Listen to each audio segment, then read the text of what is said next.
Evening స్నాక్స్లోకి చిలకడ దుంపలు ఉడకబెట్టేసానండి. అలాగే నైట్కి చపాతీ పిండి కూడా కలిపెట్టేస్తున్నా. పిల్లలు వస్తే హడావుడిగా ఉండిద్ది కదండి, అందుకని ఈ లోపు కలిపెట్టేసుకుంటాను. ఈరోజు నేను చపాతీలోకి క్యారెట్ తురుము, మెంతాకు వేసుకుంటున్నానండి. గోధుమ పిండి తీసుకొని దాంట్లో కొద్దిగా సాల్ట్ వేసుకున్నాను. అలాగే క్యారెట్ కూడా వేసుకుంటున్నాను. ఈ మెంతాకు కూడా శుభ్రంగా కట్ చేసుకొని ఇలా తీసుకున్నాను అన్నమాట. చాలా బాగుంటుంది ఫ్రెండ్స్, మీరు కూడా ట్రై చేయండి. దీంట్లోకి కొద్దిగా షుగర్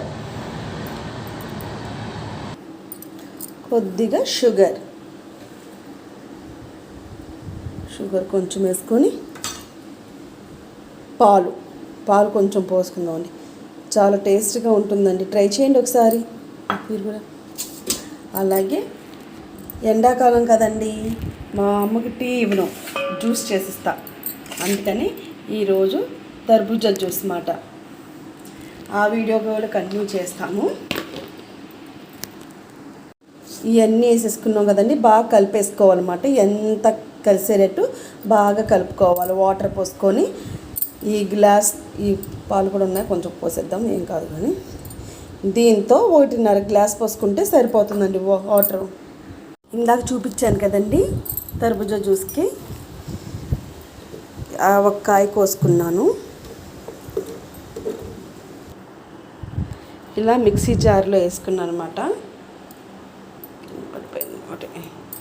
ఇప్పుడు దీన్ని కొంచెం మిక్సీ చేద్దాం. కొద్దిగా మిక్సీ చేసుకుంటే కొంచెం ముక్కలు కిందకి జారిని. ఇప్పుడు షుగర్ వేసుకుందాం. తర్బూజా జ్యూస్లో కొంచెం షుగర్ తక్కువ వేసుకుంటేనే మంచిదండి, ఎందుకంటే ఒక కాయ స్వీట్గానే ఉంటుంది. అందుకని మరీ ఎక్కువ కాకుండా మరీ తక్కువ కాకుండా సరిపోయినంత కొంచెం ఒక 5-6 స్పూన్లు తీసుకుంటే సరిపోతుంది. ఓకే, ఇంకో స్పూన్ తీసుకుందాం. తర్వాత కొద్దిగా పాలు కూడా పోసేసుకుందాం. ఇప్పుడు మిక్సీ పడతానికి కూడా కొంచెం బాగుంటుంది. పాలు వెళ్ళింది కదా, అందుకని వాటర్ బదులు పాలు. ఓకే అండి, జ్యూస్ రెడీ. కొంచెం చిక్కగా అయినట్టుంది, ఇంకొంచెం పాలు పోయాల్సింది. చిక్కగా అయింది కొంచెం. ఓకే, ఇంకొక గ్లాస్.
చెప్పాను కదండి ఇందాక చపాతీ పిండి కలిపెట్టానని. పిల్లలు వచ్చారు, స్నానాలు అది చేయించేసాను. ఇంకా మమ్మీకి కూడా టైం అవుతుంది కదా, అందుకని 7 తినేయడం మంచిదండి, కానీ 7-10 అలా అవుతుంది ఇప్పుడు టైం. పెందలకు కూడా పెట్టేస్తాను నేను, పిల్లలకు కానీ అమ్మకి కానీ. మా వారైతే డ్యూటీ నుంచి లేట్గా వస్తారు కాబట్టి